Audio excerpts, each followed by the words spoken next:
ពិភពលោកតែងផ្លាស់ប្ដូរសូរិយាចន្ទ្រាបញ្ចេញរស្មី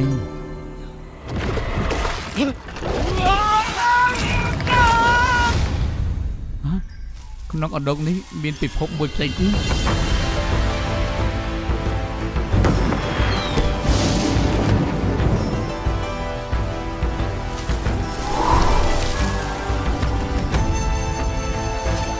រូបភាពបញ្ចាំងដែលលើផ្ទៃទឹកពិតជាអស្ចារ្យខ្ញុំមិនមែនមនុស្សទេជាខ្មៅ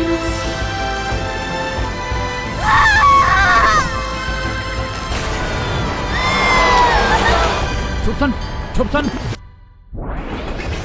ធ្លាប់មានតែប្រាប់ខ្ញុំរបស់នោះអាចបញ្ចេញពលឺបានជីវិតពិបាកណាស់អ្នកណាក៏មានបញ្ហាដោយជាអត់ធ្វើរត់កម្មកម្មម្ដងប្រហែលជាអ្នកអាចជួយជីវិតបានមួយទៀត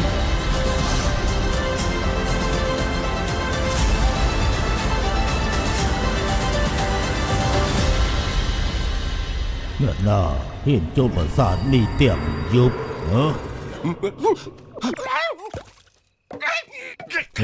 នេះគឺហៅឯងនឹងណាខ្ញុំឈ្មោះពូសុងលីង